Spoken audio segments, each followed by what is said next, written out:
हाँ जी, तो चलिए फटाफट से सॉल्व करना चालू कर देते हैं हम लोग यहाँ पे क्वेश्चंस को। तो फर्स्ट वाला क्वेश्चन आपके पास में ये बोलता है कि जो आपके पास में जल्डाल एस्टिमेशन होता है नाइट्रोजन का, तो इसके अंदर CuSO4 या जो कॉपर सल्फेट है वो किसके जैसा एक्ट करता है? तो बहुत ही सिंपल सा है, जल्डाल प्रोसेस में कॉपर सल्फेट एक्ट करता है एज अ कैटलिस्ट के रूप में, ठीक है जी। अब second question, which of the following is the most likely attacked by electrophile, तो इलेक्ट्रोफाइल का अटैक किसके ऊपर सबसे ज़्यादा हो जाएगा? बहुत बहुत बहुत ही ज़्यादा सिंपल होता है इसका भी आंसर। बस एक छोटा सा कॉन्सेप्ट याद रखना है कि अगर आपके पास में इलेक्ट्रॉन विड्रॉइंग ग्रुप होता है, ठीक है, तो वहाँ पर न्यूक्लियोफाइल का अटैक ईजी हो जाएगा। और वहीं अगर इलेक्ट्रॉन डोनेटिंग ग्रुप हुआ तो वहाँ पर आपके इलेक्ट्रोफाइल का जो अटैक होगा वो क्या हो जाएगा, बहुत आसानी से हो जाएगा। इस पूरे ग्रुप में देखा जाए तो जो इलेक्ट्रॉन डोनेटिंग ग्रुप होता है वो कौन सा होता है आपके पास में? OH ग्रुप होता है, ठीक है, ध्यान रखना। तो OH group electron donating group होता है, इसीलिए इलेक्ट्रोफिलिक सब्स्टिट्यूशन या फिर इलेक्ट्रोफिलिक जो एडिशन सब्स्टिट्यूशन ही होगा, एडिशन तो खैर क्या ही होगा, तो वो इसके अंदर सबसे जल्दी हो जाएगा। अगर इस वाले की बात करते हो तो ध्यान रखना ये प्लस आई होता है, और यहाँ पर जो ये डोनेटिंग होता है ये प्लस एम ग्रुप होता है। तो ऑब्वियस बात है मेसोमेरिक या जो रेजोनेंस इफेक्ट होता है वो ज़्यादा प्रायर होता है as compare to inductive effect के। और क्लोरीन हुआ तो वो माइनस आई लगाएगा, और ये बच गया आखिरी में क्या, आपके पास में नॉर्मल सा बेंजीन। तो सही आंसर कौन सा हो जाएगा इसमें? सेकंड वाला, ठीक है जी, इजी क्वेश्चन था। नाउ क्वेश्चन नंबर थर्ड पे बढ़ते हैं। थर्ड वाला बोलता है स्टेटमेंट वन कि PH3 will have low boiling point than NH3। जो PH3 का बॉइलिंग पॉइंट होता है वो अमोनिया के बॉइलिंग पॉइंट से क्या हो जाएगा भैया हमारे पास में?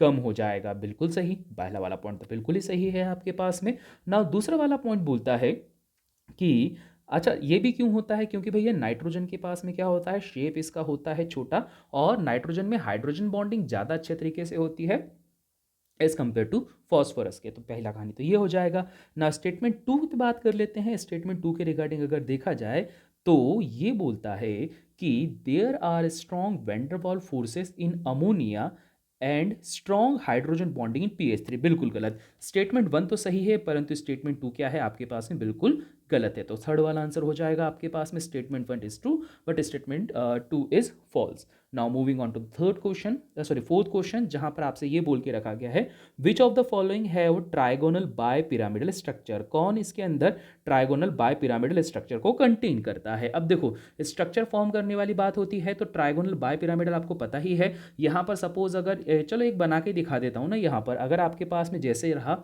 यहाँ पे फॉस्फोरस, ठीक है, अब ट्राइगोनल बाय पिरामिडल में क्या होगा कि एक ट्राइगोनल प्लानर बनेगा, और ऊपर नीचे आपके पास में जो एक्सियल पोजीशन होती है वहां पर एक एक एलिमेंट प्रेजेंट होगा जिससे ट्राइगोनल बाई पिरामिडल बन जाएगा। तो ट्राइगोनल बाई पिरामिडल बनाने वाले कौन कौन से एलिमेंट होते हैं डायरेक्ट बता देता हूं। फर्स्ट वाला पॉइंट PF5 और PBr5 PCl5 FeCO5, ठीक है, तो ये वाली कहानी हो जाएगी बस, simple. Now moving on to the question number fifth, जहां पर बोलता है which of the following is correct for adiabatic free expansion against the vacuum. Vacuum के अगेंस्ट एडियाबेटिक फ्री एक्सपांशन पे कौन यहां पर सबसे सही होगा? अब देखो एडियाबेटिक एक्सपांशन की खासियत क्या होती है कि यहां पर जो हीट होती है वो क्या हो जाएगी आपके पास में? जीरो हो जाएगी। दूसरी इंपॉर्टेंट बात, अगर हीट जीरो है तो वर्क डन आपके पास में यहां पर जीरो माना जाएगा, और एक्सटर्नल प्रेशर भी यहां पर क्या होता है? जीरो। जिस वजह से अगर आप इसको सॉल्व करते हो Q plus W is equal to delta U के फॉर्म पे, ठीक है, तो आपको चेंज इन इंटरनल एनर्जी क्या मिलती है? यहाँ पे जीरो मिल जाती है। तो अगर इस बेसिस पे देखा जाए तो सही आंसर कौन सा हो जाएगा? फर्स्ट वाला। मैं पहले भी बोल रहा हूँ थर्मोडायनेमिक्स चैप्टर में से सिर्फ और सिर्फ आपके पास में थ्योरी वाला पार्ट ही आ रहा है, कुछ एक्स्ट्रा नहीं पूछा जा रहा है। तो बी रेडी कि भाई इसमें से क्वेश्चन सिंपल आने वाले हैं, ठीक है भाई साहब। नाउ क्वेश्चन नंबर सिक्स वाला पॉइंट, जहां पर ये बोलता है which of the following is the correct plot between the lambda, जो कि डी ब्रॉगली वेवलेंथ होती है, और पी होता है आपके पास में मोमेंटम। भाई बहुत ही simple, lambda is equal to आपने रिलेशन पढ़ के रखा हुआ है एच अपॉन में पी, और एच होता है कांस्टेंट, तो lambda is directly proportional to 1/p, या बोला जाए lambda is inversely proportional to p, that is momentum, ठीक है। तो ऐसा अगर आप देखना है कि भैया एक वैल्यू बढ़ती चली जाए दूसरी वैल्यू आपके पास में घटती चली जाए, तो कौन सा होगा? फर्स्ट वाला ऑप्शन, जहां लैम्बडा मैक्सिमम है, तो मोमेंटम मिनिमम है और जहाँ मोमेंटम मिनिमम सॉरी मैक्सिमम है वहाँ पर वेवलेंथ क्या है आपके पास में मिनिमम हो जाएगी। तो फर्स्ट वाला आंसर इजी था। Now moving on to the seventh question. Seventh question भैया बहुत ही सिंपल सा क्वेश्चन है। ये वाला क्वेश्चन सीधी सीधा पोटेशियम डाइक्रोमेट वाला क्वेश्चन है। पोटेशियम डाइक्रोमेट जब अपना रिडक्शन को परफॉर्म करता है तो वो ट्वाइस ऑफ Cr3 पॉजिटिव में कन्वर्ट हो जाता है और साथ ही साथ में ये वाटर का मॉलिक्यूल देता है। ऐसी ऐसी कहानी होती है। अब देखो करना कुछ नहीं है, यहाँ पर अगर आप क्रोमियम की बात करोगे तो सीधा सीधा ऑक्सीडेशन स्टेट पर जाना है। यहाँ पर इसमें हो जाएगी +12 और एक क्रोमियम दे देगा आपके पास में +6 और उसी हिसाब से यहाँ आपको बस इलेक्ट्रॉन का एक्सचेंज देखना है, सारी कहानी हो जाएगी। 6 इलेक्ट्रॉन का एक्सचेंज हो रहा है और अगर 6 इलेक्ट्रॉन का आपके पास में हो रहा है यहाँ पे एक्सचेंज, तो यहाँ पे आपके पास में टोटल कितने हैं 7 ऑक्सीजन। तो यहाँ पर भी क्या कर दोगे 7 ऑक्सीजन, जिस वजह से हाइड्रोजन कितने हो जाएंगे आपके पास में 14। तो यहाँ पर आप क्या लिख सकते हो कि भैया आपके पास में x की वैल्यू है 14, y की वैल्यू है 6 और a की वैल्यू कितनी है आपके पास में 7। Easy question. Now moving on to the next question जहां पर आपके पास में कॉम्प्लीमेंट्री स्टैंड ऑफ डीएनए। ठीक है भाई साहब, कॉम्प्लीमेंट्री स्टैंड्स ऑफ डीएनए मतलब क्या, डीएनए के स्ट्रक्चर के टाइम पर जो ये प्रोटीन्स होते हैं वो किसके साथ में जुड़े हुए रहते हैं। ठीक है भाई साहब, तो ये भी आप लोग के पास सीधा एनसीईआरटी से उठाया हुआ क्वेश्चन है। तो यहाँ पर आपके पास में डीएनए स्ट्रैंड की बात करते हो तो वो क्या रहता है, यहाँ पर दे के रखा हुआ है आपके पास में, दैट इज, इसको थोड़ा सा मैं ऐसा लिख दूं ताकि इस पढ़ने में आसानी हो जाएगी। ए टी जो इनके अकॉर्डिंग दिया हुआ है वो है GCTTCA। ठीक है भाई साहब, तो अब देखो कॉम्प्लीमेंट्री में क्या होता है AT, फिर आपके पास में क्या हो जाएगा AT, G से क्या हो जाएगा आपके पास में ग्यूएनाइन है तो वो साइटोसाइन हो जाएगा, साइटोसाइन से क्या हो जाएगा आपके पास में गुएनाइन जुड़ जाएगा। ठीक है भाई साहब, और इसी तरह से आपके पास में जो एडेनाइन होता है थायनाइन होता है तो वही का वही जुड़ जाएगा। तो ये हो जाएगा TA, फिर यहाँ पर आ जाएगा A, C के साथ में आ जाएगा आपके पास में क्या G और A के साथ में क्या आ जाएगा अगेन आपके पास में T आ जाएगा। तो TACGAAGT, तो क्या हो जाएगा GAAGT, कौन सा वाला ऑप्शन हो जाएगा आपके पास में, इट इज अ सेकेंड वाला ऑप्शन। ठीक है भैया जी, चलिए जी, तो इसी बात पे क्वेश्चन नंबर 9 पे आते हैं। क्वेश्चन नंबर 9 बोलता है what is the pH of the CH3COO negative and NH4 positive salt. आपके पास में एसिडिक वैल्यू इसकी दे के रखी दिस वन और बेसिक वैल्यू आपके पास में दे के रखी दिस वन। सिंपल सा क्वेश्चन को सॉल्व करना है। अब सॉल्व करोगे पीएच निकालना है तो कैसे निकलता है भैया, पीएच इज इक्वल टू निकलता है मेरे पास में PKW प्लस PKA माइनस आपके पास में क्या हो जाएगा PKB, which is divided by क्या हो जाएगा 2। सिंपल सा आपने फॉर्मूला लगाना है, दैट्स इट, और कुछ भी एक्स्ट्रा काम नहीं करना है। तो जब आप इसको सॉल्व करते तो सॉल्व करने पर आपके पास में क्या हो जाएगा, अब यहाँ पर जो खासियत दे के रखी है वो क्या दे के रखी है कि भैया PKA बराबर है PKB के, ये वाली टर्म और ये वाली टर्म आपके पास बराबर है ना, तो इसीलिए जो आपके पास में वैल्यू है वो किस पे डिपेंड कर जाएगी, ये डिपेंड कर जाएगी आपके पास में वाटर की वैल्यू पे। तो वाटर की वैल्यू होती है 14, 14 डिवाइडेड बाय 2, कितना आंसर आ जाएगा हमारे पास में 7 आ जाएगा। ठीक है भाई साहब, तो बस इतनी सी कहानी है। Now moving on to the question number 10। Question number 10 आपके पास में ये बोलता है we are given 3 NaCl samples and their van't factors. ठीक है, तीनों के वान टू फैक्टर बता के रखे गए हैं और अब ये आपसे पूछ के रखा गया है चूज द करेक्ट आंसर, कि सही आंसर कौन सा होगा। जैसे I1 की वैल्यू है आपके पास में फर्स्ट सैंपल की 0.1 मोलारिटी, सेकंड वाले की 0.01, थर्ड वाले की 0.001। अब आपको बताना है कि यहाँ पर क्या हो जाएगा। भैया देखो 1 2 फैक्टर आपके पास में अगर बात करते हो तो वो आयंस के ऊपर डिपेंड करता है ना। आयंस मतलब क्या कि आपके पास में जो भी कोई मॉलिक्यूल होगा उसको ब्रेक करने पर कितने आयन मिल रहे हैं। भले ही आपने यहाँ पर 3 सैंपल लेके रखे हैं परंतु तीनों सैंपल NaCl की हैं, इसीलिए 1 2 फैक्टर तीनों का क्या होने वाला है 2 होने वाला है, क्योंकि दो ही उसमें पार्ट में टूटेगा, एक Na पॉजिटिव एक Cl नेगेटिव, तो इसलिए तीनों वैल्यू क्या हो जाएगी बराबर हो जाएगी। ठीक है जी, चलिए now moving on to the question number 11 जहां पर आपके पास में दे के रखा हुआ है कि एक टोलुइन है जिसको आपका क्लोरीनेशन करवा के रखा है in the presence of sunlight, फिर बोल के रखा है NaOH और डाइल्यूटेड सल्फ्यूरिक एसिड के साथ में आपको इसकी रिएक्शन करवानी है। भैया बहुत ही सिंपल सी केमिकल रिएक्शन है। इस केमिकल रिएक्शन के अंदर क्या हो जाएगा, आपने बोला कि सर हमारे पास में रखा हुआ टोलुइन जो कि होता है CH3, पहली प्रोसेस में अगर उसका हेलोजिनेशन करवाते हो in the presence of sunlight, तो यहाँ पर हेलोजिनेशन में क्या हो जाएगा भैया, हेलोजिनेशन में यहाँ पर हो जाएगा आपके पास में सब्स्टिट्यूशन रिएक्शन परफॉर्म, तो ये हो जाएगा CHCl2 और आपने बेस प्लस NOH प्लस आपने जो डाइल्यूटेड HCl मिला दिया, तो इसके अंदर क्या हो जाएगा भैया, ये आपके पास में कन्वर्ट हो जाएगा अल्डिहाइड में, तो इसको क्या बोला जाएगा, बेंजाल्डिहाइड। तो एक आपके पास में क्या मिल रहा है, CHCl2, और एक मिल रहा है आपके पास में क्या, ये अल्डिहाइड CHO। तो बस रे भैया, इतनी सी कहानी है। Now moving on to the question number 12, जहां पर ये बोल के रखा हुआ है कि we have a mixture of gases having 2 moles of monoatomic gases, 2 mole monoatomic gases हैं जिसकी वैल्यू एक की ये है, and 6 mole diatomic gases हैं जो कि आपके पास में ये है। Find out the molar heat capacity. ठीक है भैया, मोलर हीट कैपेसिटी बोल के रखी है।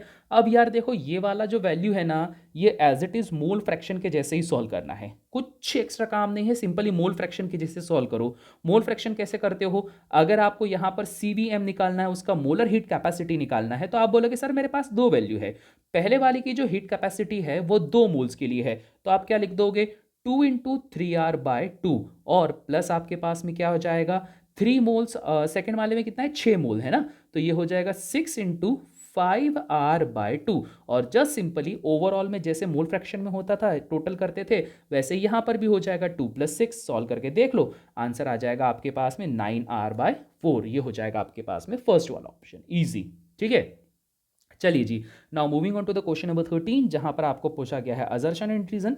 तो पहले असर्शन रीजन में बोल के रखा है कि potassium cyanide react with the alkyl halide to give the cyanide. ठीक है, अब आपके पास में कौन सा है, cyanide, and silver cyanide react with alkyl halide to give isocyanide. ठीक है भाई साहब, ये वाली कहानी दे के रखी हुई है। ये वाला क्वेश्चन भी आप लोगों को कल के दिन ही पूछा गया था, दैट मीन्स 31st, ये 1 फरवरी का पेपर है, तो 31st को भी यही वाला पेपर पूछा गया था। आई थिंक फर्स्ट शिफ्ट में पूछ के रखा था, सिल्वर साइनाइड और इसके ऊपर पूछ के रखा गया था, तो इतनी कोई बड़ी बात है नहीं। आयनिक और वो कोवलेंट वाले कहानी होती है, ये वैसे भी आप लोग को बता के रखा गया है।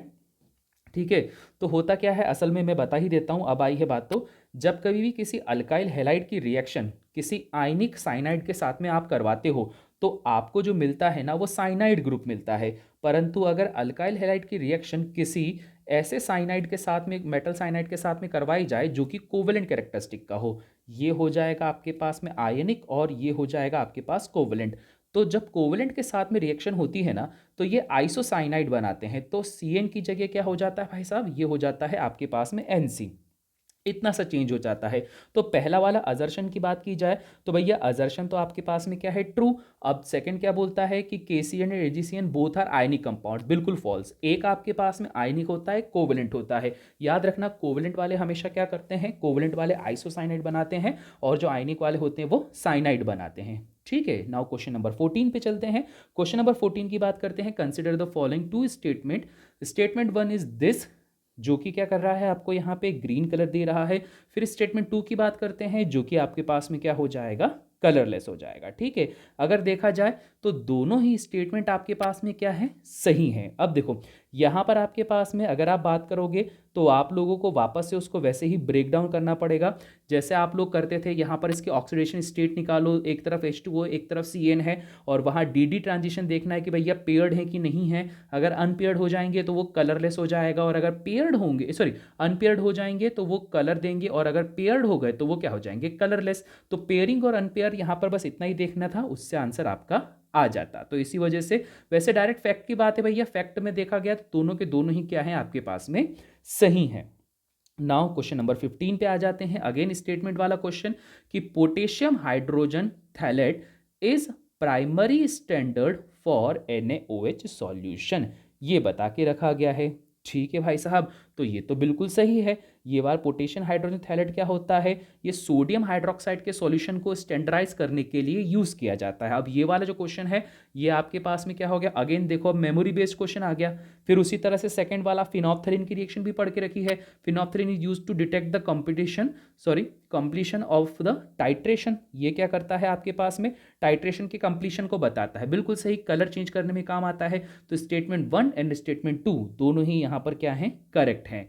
Now moving on the question number 16, जहां पर ये बोलता है कि एनिलीन की जब कभी बात की जाती है, तो वो होता है आपके पास में NH2 group is strong deactivative group for all ESR।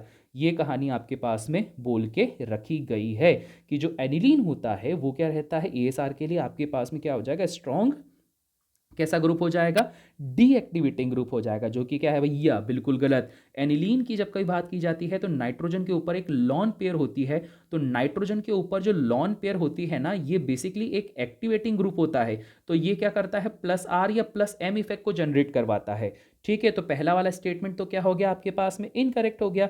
Now moving on to the second option. ये बोलता है स्टेटमेंट कि aniline does not show Friedel Crafts alkylation reaction. Aniline जो होता है फ्रिडेल क्राफ्ट रिएक्शन को शो नहीं करता है। बिल्कुल सही। एनिलीन आपके पास में कभी भी फ्रिडेल क्राफ्ट अल्काइलेशन को शो नहीं करता है, क्योंकि आपके पास में क्या होता है भैया? अल्काइलेशन, वहाँ पर आपके पास में AlCl3 मिलाते हो, तो आपको याद ही होगा कि आप AlCl4 नेगेटिव को बनाते हो, साथ ही साथ में क्या बनाते हो? एक कार्बो कैटायन का भी फॉर्मेशन कर देते हो। बेसिकली कार्बोकेटाइन नहीं होता है, एक इलेक्ट्रोफिलिक ग्रुप होता है। तो यहाँ पे इलेक्ट्रोफिलिक ग्रुप नहीं बन पाता एनिलीन में, इस वजह से यहाँ पर ये घटना होती है। तो एनिलीन में ग्रुप कैसा बनता है? एनिलीन को जब फ्रिडेल क्राफ्ट कराते हो ना, तो एनिलीन को फ्रिडेल क्राफ्ट करवाने पर आपको मिल जाता है NH2AlCl3 पॉजिटिव नेगेटिव, ये ऐसा कुछ ग्रुप मिल जाता है, पर एक इलेक्ट्रोफाइल नहीं बन पाता, इसलिए फ्रिडेल क्राफ्ट रिएक्शन यहाँ पे पॉसिबल नहीं हो पाती है। Now moving on to the question number 17, which of the following is homoleptic complex? ठीक है भाई साहब, होमोलैप्टिक कॉम्प्लेक्स क्या होते हैं?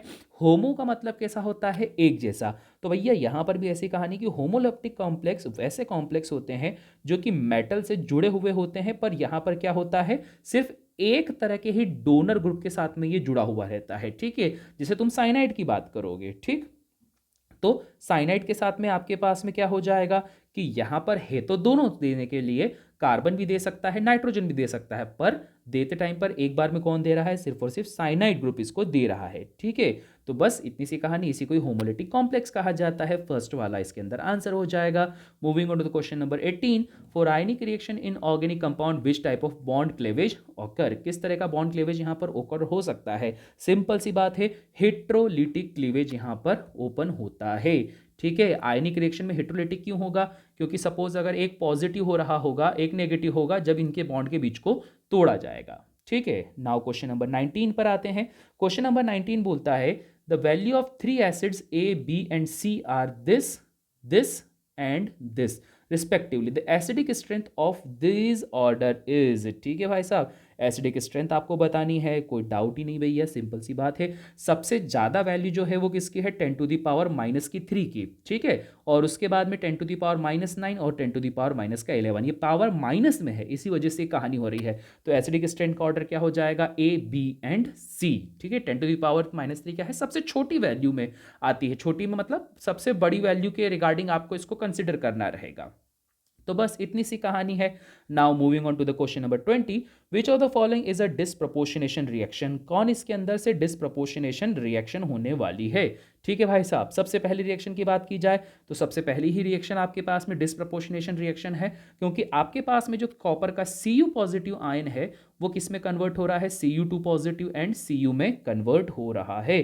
तो भैया एक तरफ तो ऑक्सीडेशन हो रहा है, एक तरफ आपके पास में रिडक्शन हो रहा है। तो Cu पॉजिटिव से Cu2 पॉजिटिव बनना है रिडक्शन, एंड यहां पर ये क्या हो रहा है? सॉरी, ऑक्सीडेशन हो रहा है। सेम उसी तरह से आपके पास में यहाँ पर भी सेम आपके पास डिस्प्रपोर्शनेशन रिएक्शन होगी, और जो सी वाला ऑप्शन है ये भी आपके पास में क्या हो जाएगा? डिस्प्रपोर्शनेशन रिएक्शन होगी, क्योंकि यहाँ पर भी ऑक्सीडेशन एंड रिडक्शन दोनों परफॉर्म हो रहा है। सिर्फ ये वाला जो आपके पास में जो क्रोमेट है ना, तो इस क्रोमेट के अंदर सिर्फ और सिर्फ क्या हो रहा है? रिडक्शन हो रहा है, जबकि इन तीनों में क्या हो रहा है? इन तीनों में रेडॉक्स हो रहा है। इस वजह से जहां जहां रेडॉक्स हुआ वो हुई डिस्प्रपोर्शनेशन रिएक्शन। तो A, B, C तीनों सही हैं, तो ABC तीनों सही हैं, तो कोई सही आंसर कौन सा हो जाएगा? फोर्थ वाला। ठीक है जी, चलिए now moving on to the question number 21, find out the total possible optical isomers of 2-क्लोरोब्यूटेन। 2-क्लोरोब्यूटेन के अंदर जितने भी आपके पास ऑप्टिकल आइसोमर्स हो सकते हैं वो आप लोगों को बताने हैं। भैया बहुत ही सिंपल सा है। 2-क्लोरोब्यूटेन की जब कभी भी बात की जाती है तो यहाँ पर क्या है? सिर्फ एक कायरल सेंटर है। ठीक है, इसको ऐसे बना दो, कायरल सेंटर वो होते हैं जिसमें एक ही कार्बन से 4 डिफरेंट ग्रुप जुड़े हुए रहते हैं। अगर एक कायरल सेंटर है तो फॉर्मूला क्या होता है? 2⁻n 2⁻1। तो यहाँ पर क्या होंगे? आपके पास में 2 ऑप्टिकल आइसोमर्स यहाँ पे फॉर्म हो जाएंगे। इजी सा आपके पास में क्वेश्चन है, दैट्स इट, कोई बड़ी बात नहीं है। और अगर ऑप्टिकल आइसोमर्स बनाना भी है तो आप ऐसे बना सकते हो कि भैया एक में फ्रंट में क्लोरीन आ गया और एक में क्या हो जाएगा आपके पास में? बैक में क्लोरीन आ जाएगा। तो इतनी सी कहानी रहेगी, ठीक है। Now moving on to the question number 22, जहां पर क्वेश्चन ये बोलता है when we are given with following cell reaction, hydrogen के आयन को 2 इलेक्ट्रॉन मिला के H2 बना दिया दिस। अब इसके अंदर ये बोल के रखा हुआ है कि आपको ये बताना है कि स्टैंडर्ड ईएमएफ ऑफ सेल की जो वैल्यू होगी वो आपके पास में कितनी होने वाली है, किस टर्म में, माइनस का x इंटू 10⁻³ के रूप में, ठीक है। तो ईएमएफ ऑफ सेल क्या हो जाएगा आपके पास में, अगर हाइड्रोजन है तो हमें पता है हाइड्रोजन का स्टैंडर्ड ईएमएफ ऑफ सेल जो शी होता है वो हो जाएगा आपके पास में 0। नर्स्ट इक्वेशन निकली है 0.6 डिवाइडेड बाय 2, क्यों, क्योंकि 2 इलेक्ट्रॉन का एक्सचेंज हुआ है। लास्ट में क्या आ जाएगा, लॉग आ जाएगा। और लाहौर कितना प्रेशर है भैया, ये तो प्रेशर के रिगार्डिंग बात कर रहा है, तो क्या हो जाएगा, log 2 हो जाएगा आपके पास में, ठीक है। तो बस इतनी सी कहानी बता के रखी है, सारी वैल्यू आपके पास में दे के रखी है, जस्ट सिंपली करना है इसको सॉल्व कर दोगे आप यहाँ पे तो 0.6 डिवाइडेड बाय 2 और log 2 को करोगे तो आपके पास में आंसर आएगा माइनस का 0.03 मल्टीप्लाइड बाय 0.3। सॉल्व कर दो तो आंसर आ रहा है माइनस का 9 इंटू 10⁻³ वोल्ट, और इस वजह से सही आंसर क्या हो जाएगा, माइनस का 9, जो कि आप यहाँ पर रख सकते हो। तो अगर देखा जाए तो ये भी माइनस का, वो भी माइनस का, तो आपके पास में x की वैल्यू क्या होनी चाहिए, x इज इक्वल टू आना चाहिए हमारे पास में 9 आना चाहिए। कंपैरिजन है ना, इस वजह से करना पड़ रहा है मुझे, ठीक है रे भैया।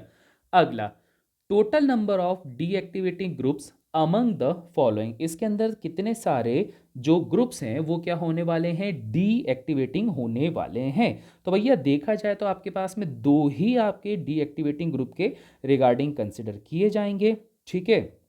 कौन कौन से रहेंगे, एक तो आपके पास में रहेगा भैया कौन सा वाला, जो ये वाला ग्रुप है, ठीक है, सी, जो आपके पास में ये वाला देके रखा है ना, C+O CH, एक ये वाला कहानी हो जाएगा। इसके अलावा अगर आप बात करते हो which the total number of deactivating groups among them, अच्छा अच्छा, ठीक है ठीक है, ठीक ठीक ठीक ठीक ठीक ठीक, और ये हो जाएगा। एक आपके पास में क्या हो जाएगा, आपका साइनो ग्रुप हो जाएगा, ठीक है भाई साहब। और अगर आप बात करते हो कि कौन कौन से एक्टिवेटिंग होंगे, तो कितना हो जाएगा, 1 और 2, ये डीएक्टिवेटिंग हो जाएंगे दोनों, और ये क्या हो जाएंगे, ये दोनों ये हो जाएंगे आपके पास में एक्टिवेटिंग ग्रुप हो जाएंगे। क्यों, क्योंकि भैया इनके पास में लॉन पेयर्स है, तो लॉन पेयर की शिफ्टिंग आसान है। परंतु यहाँ पर क्या है, यहाँ पर हर बार मेरा वो फेवरेट वाला ग्रुप है जिसको मैं बोलता हूँ धोखेबाज ऑक्सीजन। तो धोखेबाज ऑक्सीजन जब इलेक्ट्रॉन ले लेता है ना, तो ये क्या करता है, इलेक्ट्रॉन को अंदर से बाहर की तरफ खींचता है, जिससे कि आपके पास में ये एक्टिवेटिंग डीएक्टिवेटिंग का यहाँ पे मैटर हो जाता है। तो बस रे भाई साहब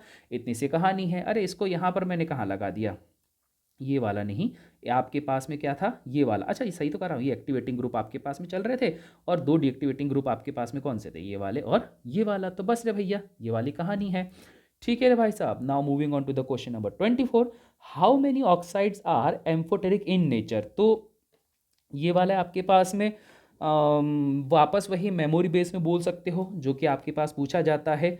तो आपके पास में जो टिन का ऑक्साइड है, लेड का ऑक्साइड है और एल्यूमिनियम का ऑक्साइड है, ये तीनों क्या हैं आपके पास में एम्फोटेरिक होंगे नेचर के अंदर। तो भैया ये 3 को देख लो, तो ये आपके पास में एम्फोटेरिक है। Now moving on to the question number 25। तो क्वेश्चन नंबर 25 आपके पास में है कि for carbon dating of a would sample this if half life is C14 is 1580 years, ठीक है। कार्बन डेटिंग है मतलब फर्स्ट ऑर्डर रिएक्शंस के बारे में बात कर रहा है ये, ठीक है। फर्स्ट ऑर्डर रिएक्शन के रिगार्डिंग जो आपको डाटा दे के रखा है सेम एज इट इज, उसके हिसाब से आपको यहाँ पे क्या कर देना है, सॉल्व कर देना है, ठीक है भाई साहब। कैसे सॉल्व करोगे, जो डाटा गिवन है जस्ट उसको मैं लिख देता हूँ, यहाँ पर है C14/C12 और टाइम है T। साथ ही साथ में ये वाली जो टर्म आपके पास में दे के रखी गई है वो क्या दे के रखी है, C14/C12 और 1/8। 8 को क्या मैं लिख सकता हूँ, 8 को मैं यहाँ पर क्या 2 की पावर n में कंसिडर कर सकता हूँ, जी हाँ बिल्कुल कर सकते हैं। तो भैया यहाँ पर इसके कंसिडरेशन में आ जाएगा C⁴ और C⁴ और 2 n में कंसिडर करो, तो 2 n को 8 से कंपेयर करते हैं, तो 2 n क्या हो जाएगा, 2⁵। तो n इज इक्वल टू कितना आ जाएगा आपके पास में 3 आ जाएगा, ठीक है। अगर आपके पास में n इज इक्वल टू 3 है तो टाइम t क्या है आपके पास में 3 टाइम्स ऑफ द 1580। सॉल्व कर दिया तो आंसर आ रहा है 4740 साल, ठीक है रे भाई साहब। तो ये लो, ये भी हो गया done. Now moving on to the question number 26, what is the minimum energy in electron volts required for an electron to excited from ground state to the first excited state. Ground से first मतलब आपके पास 1-2 के बीच में ये लोग क्या कर रहे हैं, झूल रहे हैं। तो आपके पास N1 इज इक्वल टू 1 है, N2 इज इक्वल टू 2 है। चेंज इन एनर्जी का फॉर्मूला लगाना है जो कि होता है आपके पास में 13.6 इलेक्ट्रॉन वोल्ट जेड स्क्वायर, मतलब जो आपके पास में उसका एटॉमिक नंबर होगा वो, और N1 का स्क्वायर माइनस क्या हो जाएगा, N2 का स्क्वायर हो जाएगा। ठीक है, तो बस सारी वैल्यू हम लोग यहाँ रख देते हैं। 13.6 हाइड्रोजन है तो इस वजह से यहाँ पर 1 आएगा, लिखो नहीं लिखो कोई फर्क नहीं पड़ता है। 1 का स्क्वायर ये हो जाएगा 2 का स्क्वायर, सॉल्व करके देख लेना। सॉल्व करोगे 10.05 इलेक्ट्रॉन वोल्ट आएगा, जिसको अप्रॉक्सीमेटली हम लोग लिख सकते हैं 10 इलेक्ट्रॉन वोल्ट। ठीक है जी, चलिए अब है हमारे पास में लास्ट क्वेश्चन जो बोलता है find out the moles of precipitate product formed when 72 moles of PbCl2 को रिएक्ट करवाया जाता है 50 मोल्स ऑफ NH4SO4 के साथ में। तो भैया सीधी सीधी रिएक्शंस हम लोग को करवानी रहेगी, तो रिएक्शन के बेसिस पर ही हम लोग इसको सॉल्व करते हैं। तो हो क्या रहा है कि आपके पास में जब भी इस रिएक्शन को आप बनाते हो तो रिएक्शन कुछ ऐसे चलेगी। ठीक है, जरा रिएक्शन देख लो, रिएक्शन से आपका काम हो जाएगा कि PbCl2 को जब कभी भी रिएक्ट करवाया जाता है NH4 ट्वाइस SO4 के साथ में, तो जो इससे चीज बनती है ना वो बनता है लेड का sulphate that is PbSO4 plus 2 moles of बनता है हमारे पास में अमोनियम क्लोराइड। अब यहाँ पर आप लोग को आई थिंक सो बहुत ज़्यादा इजी हो गया होगा इसको देखकर। अब क्या हो जाएगा, जैसे आप इसको देखकर सॉल्व कर लोगे आपका काम यहाँ पे हो जाएगा। ठीक है भाई साहब, अब क्या दे के रखा हुआ था, according to the given data PbCl2 कितना है 72 moles, find out the product when 72 moles of PbCl2 react with 50 moles of NH4। ठीक है, इसके साथ में ये रिएक्ट करता है, तो आपके पास में यहाँ पर कितना प्रोडक्ट बनेगा ये आपको बताना है। अब देखो भाई साहब यहाँ पर कैसे हो जाएगा, बहुत ही आसान है। ये 1 मोल से ये 1 मोल मिलता है तो 50 से 50 मिलेगा। ठीक है, समझ में आया। जब आपके पास ये 72 है, ये 50 है और ये वाला क्या है PbSO4, ये भी 1 मोल होता है, ये भी 1 मोल होता है, तो आपके पास में क्या है 1 मोल PbCl2 को 1 मोल NH4 की जरूरत है, जिससे 1 मोल PbSO4 बनता है। तो परंतु हमारे पास में क्या है, ये तो ज़्यादा दे दिया पर ये कम दे दिया, तो ये क्या हो गया आपके पास में लिमिटिंग रिएजेंट। तो जो PbSO4 का बनना है वो किस पे डिपेंड करेगा, NH4 पे। तो अगर ये 50 है तो ये भी कितना बन जाएगा, 50 बन जाएगा। तो बस रे भाई साहब हो गया यहाँ पर ये आपका केमिस्ट्री का पेपर भी डन। ठीक है जी, क्लियर हो गई बात। चलिए जी, तो इसी के साथ में लेक्चर को करते हैं एंड। मैं मिलता हूँ आप सभी से नेक्स्ट वाले लेक्चर में, जो यहाँ पर आपको नेक्स्ट पेपर में पढ़ाऊंगा। तब तक के लिए सभी को टाटा बाय बाय।